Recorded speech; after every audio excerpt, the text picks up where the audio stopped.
Tribes பார்வையாளர்களுக்கு வணக்கம். இன்று நம்மோடு இணைந்திருக்கின்ற சிறப்பு விருந்தினர், ஊடகவியலாளர், அரசியல் விமர்சகர், மதிப்பிற்குரிய திரு சுமன் கவி அவர்கள். வாருங்கள், அவரோடு விவாதிக்கலாம். தோழர் வணக்கம். வணக்கம். நேற்று விஜய் சிபிஐ அலுவலகத்தில் ஒரு 7 மணி நேரம் அவரிடம் விசாரணை நடத்தப்பட்டது அப்படின்னு ஊடகங்கள்ல செய்தி வெளியாயிருக்குது. இதை முடிச்சுட்டு வெளியில வந்த விஜய் தன்னுடைய காரின் மீது நின்று கையை காட்டிக்கிட்டு வந்தாரு. அதுவும் சிபிஐ அலுவலகத்துக்குள்ள இருந்தே அப்படிதான் வந்தாரு. இந்த காட்சி நேற்று சிபிஐ அலுவலகத்தில் என்ன நடந்தது அப்படின்னு இது தொடர்பா நியூஸ் 18ல சொல்லதிகாரம் நிகழ்ச்சியில் ஒரு விவாதம் நடத்தப்படுகிறது. அதுல மூத்த பத்திரிகையாளர் ராதாகிருஷ்ணன், ஆர்கே அப்படின்னு சொல்லப்படுற ராதாகிருஷ்ணன் பங்கேற்கிறார். அவர் ஒரு விளக்கத்தை கொடுத்திருக்கிறாரு. விஜய் பாஜக கூட்டணிக்கு, பாஜகவிற்கு நான் அடிபணிய மாட்டேன் அப்படின்றதுதான் உள்ள சொல்லிட்டாரு. அதனுடைய வெளிப்பாடு தான் அவர் கார் அந்த சன் ரூஃபை திறந்து மேல ஏறி நின்று ஒரு தக் லைஃப் மொமெண்டா வெளில வந்தாரு. அதாவது ஒரு துணிச்சலான, ஒரு அசாத்தியமான ஒரு உடல் மொழியோட வெளில வந்தாரு. வெற்றிக்குறி காட்டினாரு. ஒருவேளை பாஜகவுக்கு அவர் அடிபணிஞ்சிருந்தா ஒரு எலி மாதிரி வெளில வந்திருப்பாரு. அது முழுக்க முழுக்க ஒரு போல்டான டிசிஷன் அப்படின்ற மாதிரி அதை எடுத்திருக்கிறாரு. அதுதான் அவருடைய அந்த சைகை இதெல்லாம் காட்டுது அப்படின்னு ஒரு விளக்கம் அளித்திருக்கிறாரு. சிபிஐ அலுவலகம்ன்றது ஏதாத்தால பிஜேபி அலுவலகம் மாதிரி தான். பாஜகவுக்கு ரொம்ப நெருக்கமான பத்திரிகையாளர்கள் என்னென்ன சொல்லிக் கொண்டிருந்தார்கள், 25 சீட்டு டெப்டி சிஎம் கொடுக்க போறாங்க, அதனால விஜய் வரப்போறாரு, இல்லை என்றால் அதுக்கு இவர் பேரம் பேசிட்டு இருக்காரு, இந்த மாதிரி விஷயங்கள் பல விஷயங்கள் சொன்னார்கள். அப்போ இன்னும் அந்த இதுல இன்னும் முடிவடையவில்லை. விஜய் ஒரு பெரிய ஒரு தக் லைஃப் மொமெண்டாக வெளியே அந்த காரனுடைய அந்த சன்ரூஃபை எடுத்துட்டு விக்டரி சைன் காமிச்சிட்டு வந்துட்டாரு. என்னை பொறுத்தளவில் முடியாதுன்னு சொல்லிவிட்டேன் என்ற அந்த ஒரு சமிக்கையை தான் நான் காண்கிறேன். இல்லை என்றால் அங்கே உட்கார வச்சு கையெழுத்து போடியான்னு சொல்லிட்டு கையெழுத்து போட வச்சாருன்னா ஒரு மவுஸ் மாதிரி வெளியே வந்திருப்பார், ஒரு எலி மாதிரி வெளியே வந்திருப்பார் என்று நான் கருதுகிறேன். அது கிடையாது. நான் தலை நிமிர்ந்து வருகிறேன் என்றதுதான் அது அடையாளம். அது சமிக்கை கிடையாது. ஒரு ரொம்ப ஓப்பனாக சொல்கின்ற ஒரு விஷயமா நான் பார்க்கிறேன். இது குறித்து உங்களுடைய கருத்து என்ன போல? ஆர்கே அவர்களுடைய விமர்சனத்துக்கு பதில் சொல்றதுக்கு முன்னாடி ஒரு முக்கியமான விஷயத்த சொல்லணும். என்ன அப்படின்னா, 41 உயிர்கள் நசுங்கி உயிர் செத்துப்போன ஒரு கோரமான சம்பவம். அந்த சம்பவத்துக்கு இவரும் தொடர்பு இருக்கிறது அப்படிங்கிற அடிப்படையில் இவர் மேல விசாரணை. இவர் ஒரு விட்னஸ் மாதிரி கூட்டிருந்தாலும் கூட அடிப்படையில் இவரிடம் விசாரிக்கப்பட்டது என்ன அப்படின்னு பார்த்தீங்கன்னா, 3 முறை, நேற்றோடு சேர்த்து 3 முறை விசாரிக்கப்பட்டதுமே நீங்கள் தாமதமாக வந்தது காரணம் என்று சொல்லப்படுகிறது. அது என்ன அடிப்படையில் அதுதான் காரணமாங்கிற கோணத்தில் தான் விசாரணை. அப்போ இவருடைய தாமதம் ஒரு பிரதானமான காரணம்னு வச்சுதான் விசாரணை செய்யப்பட்டிருக்கு. ரெண்டாவது, அந்த பஸ் டிரைவர் உட்பட எல்லாரையும் வர சொல்லி விசாரிச்சிருக்கிறாங்க. ஆமா, அப்படின்னா ஒரு பெரிய கோர சம்பவத்துக்கு காரணமான விஜய் அதுல இருந்து ஒருவேளை ஹப்பா நிம்மதி பெருமூச்சு விட்டு வந்தாலும் சரி, அதை காரணம் காட்டி பாஜக நெருக்கடி கொடுத்து அதுல இருந்து வெளியில நான் நிம்மதி பெருமூச்சு விட்டு வந்தாலும் சரி, அது சந்தோஷப்படுகிற ஒரு ஈவெண்ட் கிடையாது. ஒருவேளை அவருக்கு அதுல ரிலீஃபோ ஏதோ ஒன்று கிடைச்சிருந்தா கூட அதுல எந்த மாறுபாடும் இல்லாம முகத்தை வச்சுட்டு வந்திருக்கலாம். சோகமா வந்தாலும் அது பிரச்சனை. ஏன்னா பாஜகவை பொறுத்தவரையிலும் எடப்பாடி பழனிசாமி அவர்களை கூப்பிட்டுட்டு என்ன மாதிரி ட்ரீட் பண்ணிச்சு, அவர் முகத்தை மூடிட்டு வந்தாரு, விமர்சனம் பண்ண நாம. அப்போ ஒன்றை நீங்கள் தக் லைஃப்னு சொல்றதுக்கு என்ன இருக்காங்க?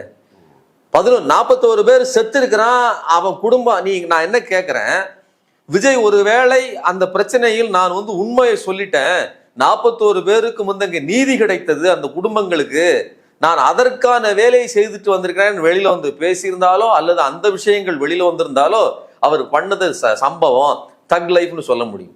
ஒருவேளை இது சிபிஐயால் நடத்தப்பட்ட ஒரு பாஜகவால் நெருக்கடிக்குள்ளாகி நடத்தப்பட்ட ஒரு அழுத்தமாக இருந்திருந்தால், பாஜக எவ்வளவு ஒரு கொடிய கட்சியாக இருந்து ஒவ்வொரு ரீஜனல் பார்ட்டியையும் நெருக்குகிறது அப்படின்னு பேசுறதா அடிப்படையை தவிர, அதுல இருந்து ஒருத்தர் டாட்டா காட்டிட்டு தக் லைஃப் பண்ணிட்டாரு அப்படின்னு சொல்றதுங்கிறது சரியே கிடையாது. அப்ப இது எதை வைத்து அடிப்படையாக சொல்லப்படுதுன்னா, கீழே ட்விட்டர்லயோ அல்லது இன்ஸ்டாகிராம், பேஸ்புக் மாதிரி ஒரு கூட்டம் விஜய்க்கு ஆதரவாக விசிலடிப்பதற்கு, அங்க என்ன நடந்தாலும் சரி அதற்கு கைதட்டுவதற்கு தயாராக இருக்கு. இன்னும் கூடுதலா சொல்றேன், இந்த சிபிஐக்கு மாற்றப்பட்ட போதே, இந்த வழக்கு சிபிஐக்கு மாற்றப்பட்ட போதே அதை ஒரு வெற்றியாக கொண்டாடிய கூட்டம் தான் இந்த தாவை போட்டாரு, நீதி வெல்லும். ஆமா, இப்போ அந்த இடத்தில் டிடிவி தினகரன் சொன்னார், இந்த அரசு, திமுக அரசு உங்கள் மீது எதிரி போல உங்களை ட்ரீட் பண்ணல, நீங்கள் இந்த விஷயத்தை தமிழ்நாடு அமைத்த இந்த சிறப்பு SIT-யிலே நீங்க முடித்து கொண்டிருப்பதாக இருந்தால் உங்களுக்கு சாதகமாக இருந்திருக்கும். உங்களுக்கு இதுதான் பிரச்சனை இல்லை, நீங்க வசமா போய் மாட்டிக்கிட்டீங்கிற மாதிரியான ஒரு ஸ்டேட்மெண்ட்டை டிடிவி தினகரன் வைக்கிறாரு. அப்போ உனக்கு என்ன இதுல அருண்ராஜ் கிட்ட சொல்லிருக்கிறாரு. ஆமா, அப்போ உங்களுக்கு என்ன இதுல வெற்றி கிடைச்சது? அப்ப இதையெல்லாம் அதாவது கீழே இருந்து ஒரு கூட்டம் இங்க கை காட்டும், கீழே இருந்து ஒரு கூட்டம் ஒன்று பேசுங்கிறதுக்காக அதன் ஆதரவை தேடுகிறவர்கள் தான் இந்த மாதிரியான வேலைகளை செய்யறாங்க. இது ஒரு சில்லறைத்தனமான வேலை. இப்படி ஒன்று நடப்பதனால தான் நான் என்ன சொல்றேன், ஆர்கே அவர் வந்து ஒரு மூத்த பத்திரிகையாளர், பல பேருக்கு முன்னோடியா இருக்கணும். இவரை பாருங்கப்பா எவ்வளவு நேர்மையாக எவ்வளவு அழகா பேசுறாருன்னு சொல்லி அவருடைய நடுநிலையை பார்த்து தான் அடுத்தவங்க கத்துக்கிட வேண்டியிருக்கு. நடுநிலைன்னு ஒன்று இல்லாட்டாலும் கூட நேர்மையை வச்சுக்கிடுவோம். நீங்க ஒரு நடிகனுடைய ரசிகனாக அந்த ரசிக மனநிலையில பேசலாமா அப்படின்னு கேட்டீங்கன்னா கண்டிப்பாக கூடாது. நீங்க இப்படியெல்லாம் ஒரு முக்கிய பத்திரிகையாளர் பேசுவதனால்தான் விஜயை ஆதரிக்கக்கூடிய இன்னைக்கு தாவேகாவில் சென்று சேர்ந்திருக்கக்கூடிய ரெட்ஃபிக்ஸ் பெலிக்ஸ் என்ன சொல்றாப்ல, விஜய் உங்களுக்கு வந்து டிஆர்பி ஏற்றுவதற்கு பயன்படுகிறார்னு ஒரு தொலைக்காட்சி விவாதத்துல பேசுறாரு. தொலைக்காட்சி நெறியாளர் பொங்கிட்டாப்ல. சவுத் இந்தியால his number 1 income tax payer. சும்மா ஒரு ஃபைனை வச்சுட்டு எல்லா மீடியாவும் உருட்டிட்டு இருக்கீங்க. மீடியாவுக்கு உருட்டுறதுக்கு என்னங்க இருக்கு? சார் அதுதான் சார் உருட்டுறாங்க. பேசுறீங்க ஃபெலிக்ஸ். இல்ல என்ன உருட்டுறது? மக்கள் மொழியில பேசுறேன் சார். முட்டு கொடுக்கிறது. இந்த மக்கள் மொழியெல்லாம் இங்க வேணாங்க. இதை விட அதிசிறந்த மக்கள் மொழி இருக்கு. என்ன இது தவறா? இந்த மீடியா உருட்டிக்கிட்டு இருக்கா? நீங்க எதுல உருட்டிட்டீங்க? நீங்க இத்தனை வருஷம் எங்க உருட்டீங்க? இந்த இன்ஃபர்மேஷன் லட்சுமி இத்தனை வருஷம் நீங்க எங்க உருட்டீங்க? நான் கேக்குறேன். அதாவது விஜயை காமிச்சு டிஆர்பி வாங்கிக்கிறீங்க, விஜய் தான் உங்களுக்கு எல்லாம் பண்ணி கொடுத்துட்டு இருக்காரு. என்ன உண்மை? இப்ப விஜய் வரதுக்கு முன்னாடி எல்லாரும் வறுமையில இருந்தோமா சார்? அப்படி இல்ல சார். நெட்ஃபிளிக்ஸ் மூடிட்டீங்களா நீங்க? இல்ல sir, there was a shift இல்லையா? நெட்ஃபிளிக்ஸ் மூடிட்டீங்களா? நடத்தலையா நீங்க? ஏங்க அவர் டிடிவி தினகரன் புதுசா வந்து குக்கர் சின்னத்துல நின்ற போது நாங்கள் அவரை பற்றி பேசினோம். ஓபிஎஸ் வெளியில நிற்கும் போதும் பேசினோம், கமலஹாசன் வந்த போதும் பேசினோம். ஏதாவது ஒரு மாற்றம் வரும்போது நாங்கள் பேசத்தான் செஞ்சிருக்கிறோம். இன்னொன்னு, நீங்க எல்லாம் விஜய் வருவதற்கு முன்னாடி நாங்க ஷோ நடத்தலன்னோ இல்லைன்னா சாப்பாட்டுக்கு வழி இல்லாமலோ நாங்கள் கஷ்டப்படல, நீங்க வந்து ஊடகம் நடத்தலையான்னு கேள்வி கேட்டார்.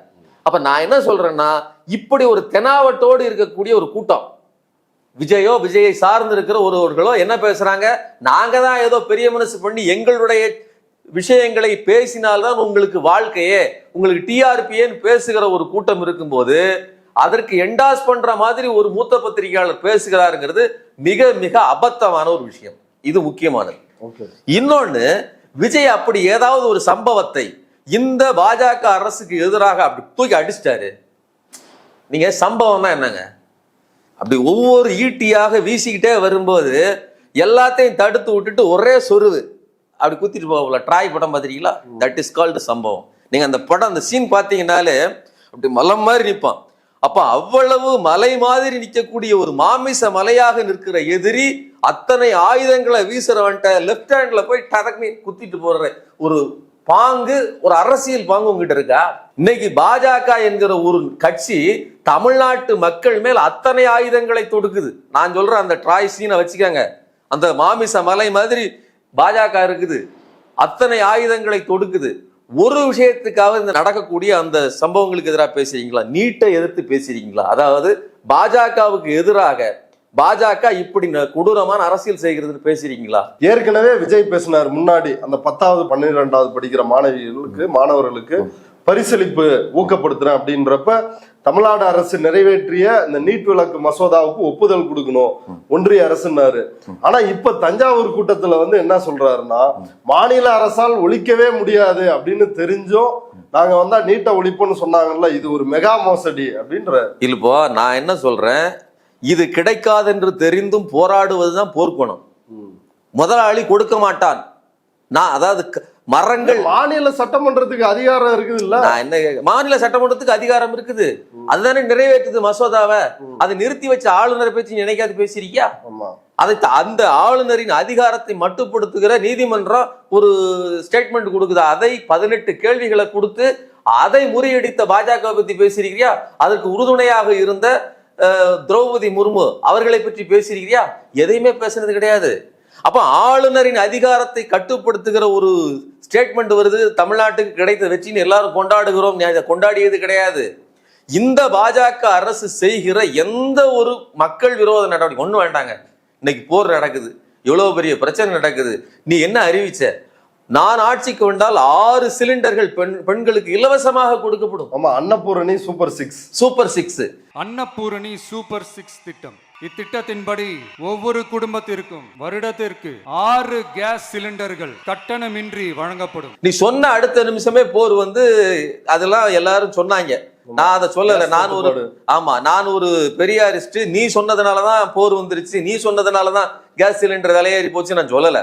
ஆனால் கரெக்டா அது நடந்து போச்சு. ஆனா நீங்க என்ன பண்ணிருக்கணும், பாஜக அரசை குறித்தோ அவர்கள் வந்து சரியா இயங்கவில்லைன்னு சொல்லியோ இதற்கு எதிராக பேசியிருக்கணுமா கூடாது? கேஸ் தட்டுப்பாடு ஒரு ட்விட் கிடையாதுங்க. நேற்று திமுக அதனுடைய கூட்டணி கட்சிகள் போராட்டம் நடத்துறாங்க தமிழ்நாடு முழுக்க. அப்போ இந்த மக்கள் அடிப்படை பிரச்சனை, வீட்டுல சோறு வேணும்னா அடுப்பு எரியணும், அந்த அடுப்பு எரியணும்னா கேஸ் வேணும். அந்த கேஸ் விவகாரத்தில் மக்கள் அல்லோல கல்லோலப்படுகிறாங்க. நீ ஒரு ட்விட் போடல. ஏன் போடல? மக்களுக்கு ஆதரவா போடு. பாஜக விட்டுருப்பா, பாஜகங்கிற வார்த்தை கூட வேண்டாம். மக்களுக்கு ஆதரவோடு ஒரு ட்விட் போட வேண்டியதுன்னு ஏன் போடல? பாஜக என்று நினைத்தாலே பயந்து போகிற ஒரு பயந்தாங்கொள்ளி ரேஞ்ச் ரோவர் கார்ல ஓப்பன்ல நின்றுட்டு டாடா காட்டிட்டா மட்டும் அது தக் லைஃபா? இது எவ்வளவு பெரிய கேவலம். இதுதான் நாங்க என்ன சொல்றோம்னா, இது தற்குறித்தனம்னு சொல்றோம். இதை கீழே இருந்து விசில் அடிச்சுட்டு ஒருத்தன் சொன்னோம்னா பரவாயில்ல.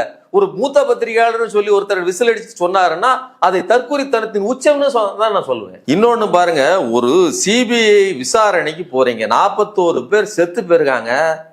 கூப்பிட்டு அவனை போய் நேர்ல சந்திக்கிறதுக்கு உங்களுக்கு முடியல.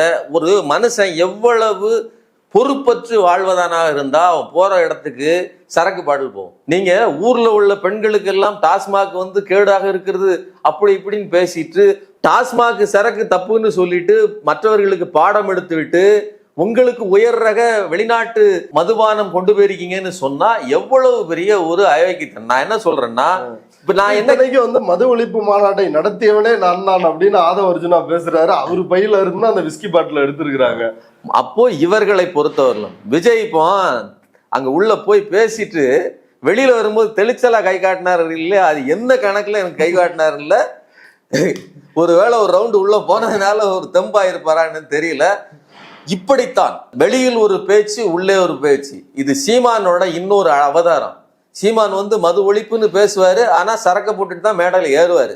விஜயம் அப்படித்தான். அவர் மேடையில கூட இல்ல, விசாரணைக்கு செல்லும் போது கூட தனி விமானத்துல போகும்போது கூட தனக்கு தேவையான பொருள் வேணும்னு தன்னுடைய ஆள் மூலமாக, அதுவும் ஆதவ அர்ஜுனா மது ஒழிப்பு மாநாட்டை நடத்திய மாமனிதர் ஆதவ அர்ஜுனா சரக்கு பாட்டிலோடு கையில தூக்கிட்டே போயிருக்காருன்னா எவ்வளவு பெரிய ஒரு உயரிய சேவை ஆற்றுவதற்காக இவர்கள் 500 கோடி ரூபாய் பணத்தை விட்டுட்டு மக்களுக்காக வந்திருக்காங்கிறத நீங்க புரிஞ்சுக்கணும். இப்ப அவரு நேற்று விசாரணையில் பாஜகவிற்கு அடிபணியவில்லை, அதனுடைய வெளிப்பாடுதான் அவர் அந்த வெற்றிக்குறியை காட்டினது, கை காட்டினது அப்படின்னு ஒரு விளக்கத்தை ராதாகிருஷ்ணன் கொடுக்கிறார் பத்திரிகையாளர்.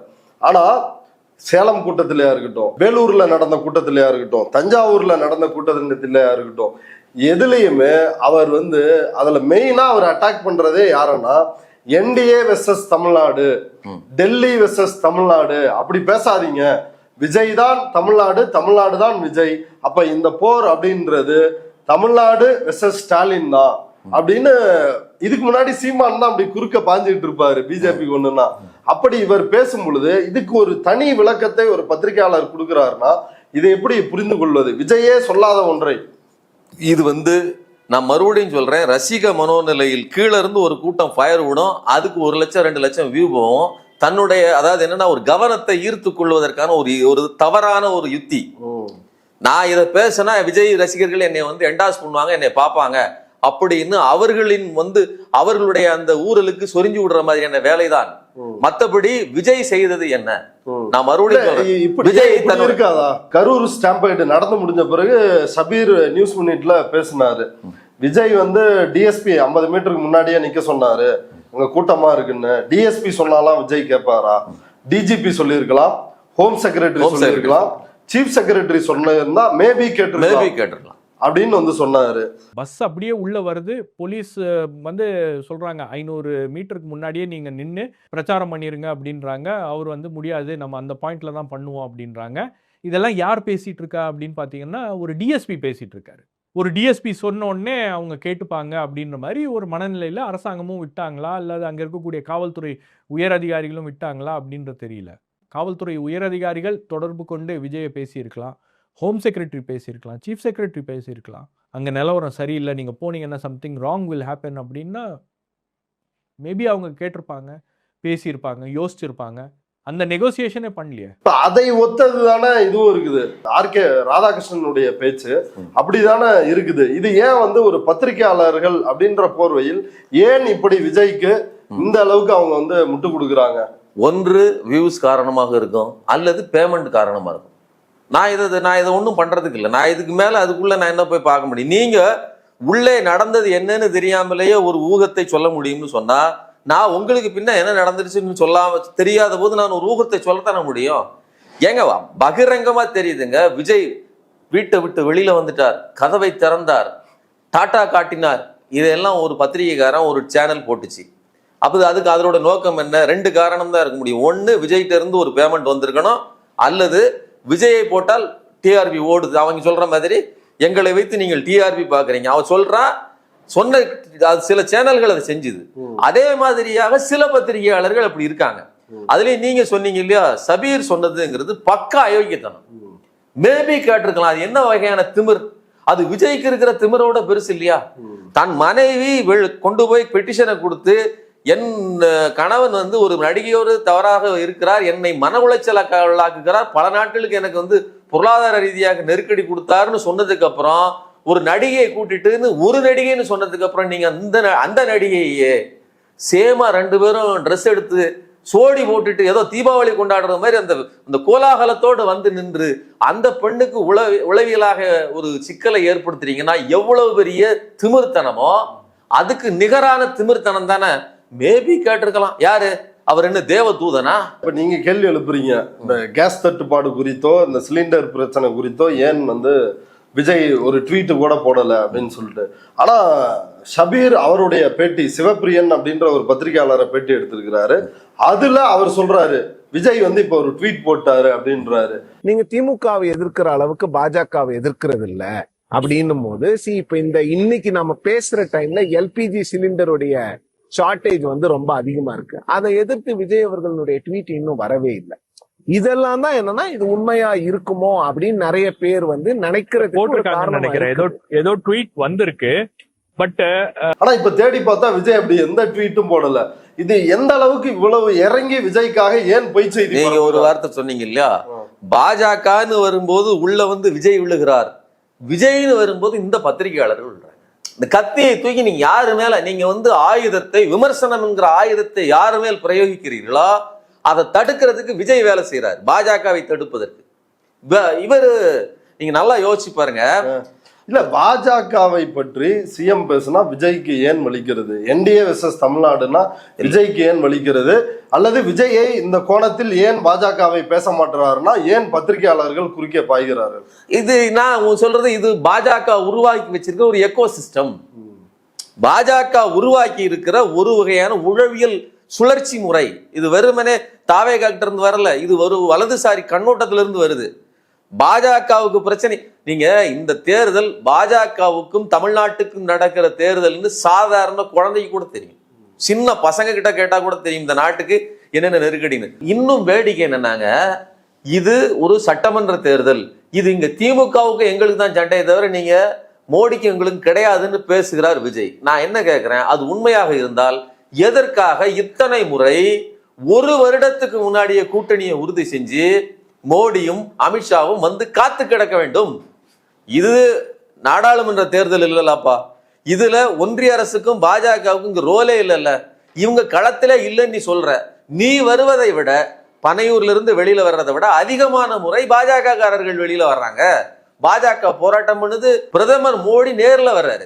திருப்பரங்குன்ற விவகாரமோ எதுக்குமே கருத்து சொல்ல மாட்டாரு விஜய். அப்போ இது ஒரு பாஜக என்கிற தேசிய ஒடுக்குமுறை கருவிக்கு எதிராக தமிழ்நாட்டு மக்களுக்கு எதிரான சண்டை அப்படிங்கிற அந்த விஷயத்தை மடைமாற்றுவது என்பது ஒரு அஜெண்டா.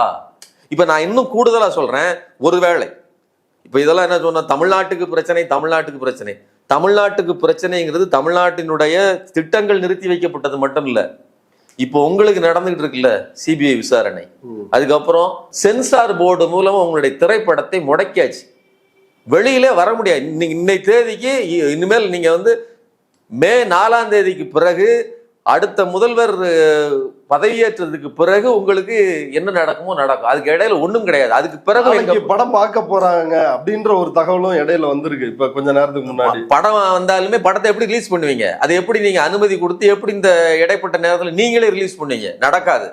அப்போ நீங்க என்ன நோக்கத்துக்காக இந்த திரைப்படம் வந்தால் விஜயின் வளர்ச்சியை கட்டுப்படுத்த முடியாதுன்னு சொல்லி புதிதாக அதிமுகவில் இருந்து தாவேகாவுக்கு சென்ற செங்கோட்டையன் சொன்னாரா சொல்லலையா? அப்போ ஒரு திரைப்படத்தை நம்பி அவ்வளவு காத்து கிடந்தீங்க. அது வெறும் பணம் கிடையாது, அது மற்றும் ஒரு படம் கிடையாது. உங்களுடைய அரசியல் என்ட்ரியை பூதாகரப்படுத்தி காட்டுகிற ஒரு பிரச்சார படம், ஒரு மிகப்பெரிய ஓப்பனிங் இருக்கும் போது அதை திட்டமிட்டு ஒடுக்குது இந்த பாஜக. அதை குறித்து ஒரு வார்த்தை. ஆனா சிஎம் வந்து கண்டனம் தெரிவிச்சாரு. எப்படி சிபிஐ, ஐடி, இடி இது எல்லாத்தையும் வந்து கேடா பயன்படுத்துறாங்களோ அதே போல இப்ப சென்சார் போர்டையும் ஒரு ஆயுதமா பயன்படுத்துறாங்க அப்படின்னு. ஆனா அதை கூட விஜய் என்ன சொல்றாருன்னா, பட்டும் படாம பூசி மொழிகி முதல்வர் வந்து ஒரு ட்வீட் போட்டாருன்னு. ஆனா இவர் பேசலையே. அதான் நான் என்ன கேட்கிறேன்னா, விஜய் தன்னுடைய பிரச்சனைக்கே வாய் திறக்காத விஜய் ஒரு கார்ல டாடா காட்டிட்டாருங்கிறது தக் லைஃப்னு சொன்னா, சொந்த பிரச்சனைக்காகவே தன் மார்பில் குத்தப்படுகிறது எனக்கு அதுக்கு எதிராக வாய் திறக்கலன்னு சொன்னா எவ்வளவு பெரிய அடிமைத்தனம். நான் இதை வந்து நீங்க ஒப்பிட்டு பாருங்க. எடப்பாடி பழனிசாமியை சசிகலா விமர்சிக்கிறார்.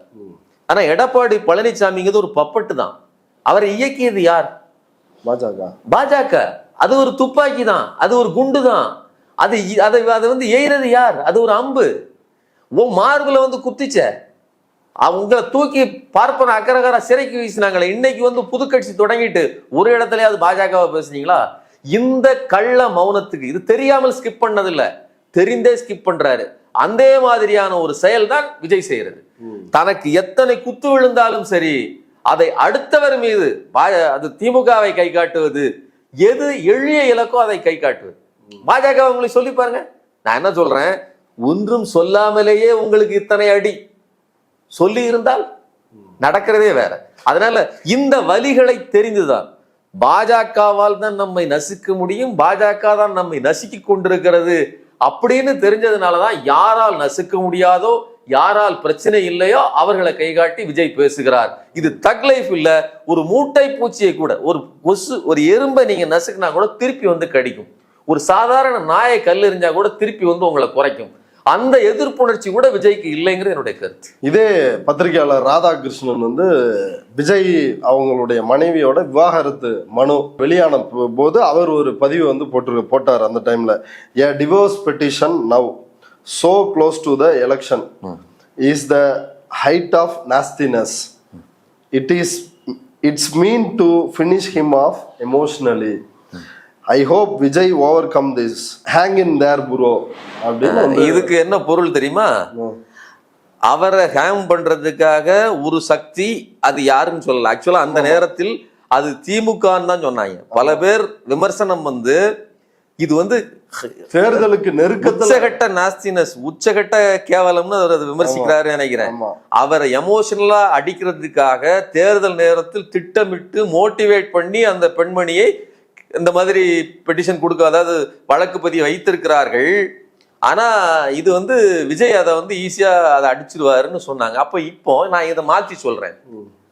ஒரு சிபிஐ அதிகாரி அலுவலகத்துல 41 பேர் கொன்ன கேஸுக்கு உள்ள போயிட்டு வெளியில வரும்போது டாடா காட்டிட்டு வந்தா அது தக் லைஃப்னு சொன்னா, மனைவி கொடுத்த பெட்டிஷனுக்கு எதிராக ஒருத்தர் தன்னுடைய தோழியை கூட்டிக்கிட்டு சோடி போட்டு 2 பேரும் ஒரே மாதிரியான உடுப்புல பட்டு புடவை பட்டு வேஷ்டியோட ஒருத்தர் வந்தாங்கன்னா அது தக் லைஃப் தானே? எவ்வளவு ஒரு கேவலமான ஒரு விமர்சனம் இது. நான் என்ன சொல்றேன், இந்த விளக்கத்தை நீங்க புரிஞ்சுக்கங்க. இந்த உளவி நீங்க தெரிந்து சொன்னீர்களோ தெரியாமல் சொன்னீர்களோ, ஆனா ரெண்டையும் நீங்க ஒப்பிட்டு பாத்தீங்கன்னா த்ரிஷாவோட ஒரு மோசமான தக் லைஃப் இல்ல, இது எவ்வளவு பெரிய கொடூரமான தக் லைஃப். என் மனைவி அங்க சீனை நல்லா புரிஞ்சுக்கங்க. நான் இந்த தக் லைஃப் அப்படின்ற அந்த வார்த்தையினுடைய உண்மையான பொருளே ஒரு கொடூர வாழ்க்கை. அது எவ்வளவு பெரிய வார்த்தை ஆயிருது. நான் என்ன சொல்றேன், விஜயின் மனைவி இப்படி வச்சுக்கோங்க, ஒரு சாதாரண நிலைமையில வச்சுக்கோங்க, எனக்கு இங்க வீடு இல்லைங்க, எனக்கு நான் லண்டன்ல இருக்க, பெரிய பணக்காரர்களா இருந்தாலும் பிரச்சனை ஒண்ணு தானேங்க. மாட மாளிகையா இருந்தாலும் வெளியில போகணும், வீட்டுக்கு அப்புறம் சாத்தினதுக்கு அப்புறம் நீங்க இன்னொரு மாளிகையில போய் உட்கார வச்சாலும் என் வீட்டுல நான் இல்லைன்னு தானே பொருள். அப்போ கட்டுன பொண்டாட்டிக்கு இடம் இல்லை, நீ வெளியில போகணும், வெளியில துரத்தி விட்டுட்டு அவங்க வேற ஒரு வீட்டுல இருக்கும்போது அந்த மாதிரி சொல்றாங்க, நான் பிரிட்டிஷ் குடிமகள், நான் இங்க சென்னைக்கு வந்தால் என்னை தங்குவதற்கு இடமில்லை, என்னுடைய வீட்டில், அதாவது நீலாங்கரை வீட்டில் தங்குவதற்கு எனக்கு அனுமதி வேண்டும். ஏது பெட்டிஷன்ல தங்குவதற்கு அனுமதியை கோர்ட்ல கேட்டிருக்காங்க. அப்போ பொருள் என்ன? வீட்டுக்கு போகணும், வெளியில போகணும்னு சொல்லி கதவை இழுத்து, விஜய் வீட்டு கேட்டு பாத்திருக்கீங்களா? பெரிய கேட்டு. அந்த கேட்டுக்கு முன்னாடி சங்கீதா விஜய் வாசல்ல நின்னா எப்படி இருக்குமோ அந்த சீனை நீங்க இப்படி வச்சுக்கோங்க. இன்னொரு பக்கம் விஜய் அந்த கேட்டு திறக்குது, அந்த அம்மா வாசல்ல நிக்கிறாங்க, நீதி கேட்டு திறந்து உள்ள இருந்து காரு வருது. எங்க என்ன காரு? ரோல்ஸ் ராய்ஸ் காரு, விஜயினுடைய ரோல்ஸ் ராய்ஸ் காரு, வரிகட்டாத காரு. உள்ள ஜன்னல் வழியா 2 பேரும், யாரு, தோழியும் இவரும் பக்கத்துல இருக்க காரை ஓட்டிட்டு வந்தா எவ்வளவு பெரிய கொடூரமான சம்பவம் அது. நீங்க ஒரு கார்ட்டூன் மாதிரியோ ஒரு கேலி சித்திரம் மாதிரி போனாலும் அது கொடூரமான கார்ட்டூன். கட்டுன பொண்டாட்டி, நான் இங்க ரோட்டில் நின்றுட்டு இருக்கிறேன், வாசல்ல நின்றுட்டு இருக்கிறேன், நீ உள்ள யாரோடு போயிட்டு இருக்க? இந்த கேள்வி இருக்கா இல்லையா? இது தக் லைஃபா? இது உளவியலான எவ்வளவு பெரிய தாக்குதல். அப்ப இதை தக் லைஃப்னு சொல்லுவதற்கு நிகரானதுதான் இந்த ட்வீட்டுங்கிறது என்னுடைய கருத்து. ஓகே, இல்ல உள்ள மிரட்டலுக்கு, சிபிஐ அதிகாரிகளுடைய மிரட்டலுக்கு விஜய் அடிபணியவில்லை அப்படின்றது வந்து ஒரு கிளியர் கட்டா சொல்றாங்களே, உள்ள இருந்து பார்த்திருப்பாங்களா? இதை எப்படி இவ்வளவு ஆணில? நான் இன்னொரு விதமா சொல்றேன். அதாவது உள்ள நடந்தது உங்களுக்கு யாருக்கும் தெரியாது, கண்டிப்பா தெரியாது. அதாவது விஜய் ட்விட்டு போட்டாருங்கிறது தனிப்பட்ட முறையில் இவருக்கு, நம்ம சபீருக்கு வந்துச்சான்னு கேட்கணும். அதே மாதிரி தனிப்பட்ட முறையில் இவர்களுக்கு செய்தி வந்துச்சா? கிடையாது. அப்ப உள்ள என்ன நடந்துச்சு? 7 மணி நேரம் விசாரணை, ரைட்டு. கண்டிப்பாக உள்ள கரூர் சம்பவத்தில் உங்களுடைய பங்கு என்னங்கிறதா விசாரணை. ஒருவேளை பேரம் பேசுவதே இருந்தாலும் விஜய் வெளியில் வந்திருந்தால் எப்படி வந்திருப்பார்? ஒன்று, முகத்தை தொடச்சிக்கிட்டு எடப்பாடி பழனிசாமி மாதிரி வந்திருக்கணும். விஜய் இயல்பிலே ஒரு நடிகர், அவர் தன்னுடைய கண்கள் எல்லாம் தொடச்சிக்கிட்டு மேக்கப்பை லைட்டா உள்ள டச்சப் பண்ணிட்டு அவரு பென்ட்லி கார்ல வந்தாரு, இவர் ரேஞ்ச் ரோவர்ல வர 3.5 கோடின்னு நினைக்கிறேன், சரிங்களா? லேண்ட் ரோவர், ரேஞ்ச் ரோவர் கார்ல மேல ஏறி வராரு. முதல்ல ஒரு சிபிஐ அலுவலகத்திலிருந்து கதவை திறந்துக்கிட்டு டாட்டா காட்டிட்டு ஒருவர் தன்னுடைய ரசிகர்களுக்கு என்டாஸ் பண்ற மாதிரி வரலாமாங்கிறதே ஒரு பெரிய கேள்வி. அதற்கு எதிராக இவருக்கு மேல வழக்கு பதிவோ அல்லது விசாரணை நடத்தவோ வேண்டும்ங்கிறது என்னுடைய கருத்து. எதுக்கு சொல்றேன்னா, இங்கே உள்ளே நடந்த விஷயத்தை மறைத்து கொண்டு வந்திருக்கலாம் இல்லையா? உள்ள இது நடந்துச்சுங்க. நீங்க இந்த கவுண்டமணி பேசிட்டு தெய்வமே போ தெய்வமே வடிவேலு சொல்லார் இல்லையா, அந்த மாதிரி கூட டீல் நடந்திருக்கலாம் இல்லையா? உள்ள என்ன டீல் நடந்துச்சுன்னு உங்களுக்கும் தெரியாது, எனக்கும் தெரியாது. வெளியில் வரும்போது எல்லாத்தையும் தொடச்சிட்டு கை காட்டிட்டு வருவதற்கு ஒரு நடிகனுக்கு சொல்லியா கொடுக்கணும்? நடிப்பு உங்களுக்கு இயல்பாக வருகிற பட்சத்தில் உங்க முகத்தில் எதை வேண்டுமானாலும் கொண்டு வர முடியும் இல்லையா? அப்போ உள்ள நடந்துச்சு, 4 குத்து கூட விழுந்திருக்கலாம், எனக்கு தெரியாது நமக்கு. அப்போ நீங்க பேசுவது என்பது விஜயை மீண்டும் மீண்டும் அவருக்கு இல்லாத ஒரு தகுதியை, அவர் இதுவரைக்கும் தன்னுடைய பிரச்சனைக்கு வாய் திறந்தது கிடையாது, தமிழர்களின் பிரச்சனைக்கு வாய் திறந்தது கிடையாது. உண்மையான எதிரி பாஜகன்னு கைகாட்டுவதற்கு பதில் மக்களை ப்ரொடெக்ட் பண்ணிட்டு இருக்கிற வைரஸை விட்டுட்டு வேக்சினை காட்டி இதுதான் பிரச்சனைன்னு காட்டக்கூடிய சீமானின் வேலையைத்தான் இன்னைக்கு விஜய் செய்து கொண்டிருக்கிறார். அதை சில பத்திரிகையாளர்கள் தூக்கி நிறுத்துகிறார்கள். பக்கா அயோக்கியத்தனம் என்னுடைய கருத்து. இவ்வளவு நேரம் நம்முடைய நேயர்களுக்காக உங்களுடைய நேரத்தை ஒதுக்கி கருத்துக்களை பகிர்ந்துட்டதுக்கு ரொம்ப நன்றி தோழர். நன்றி.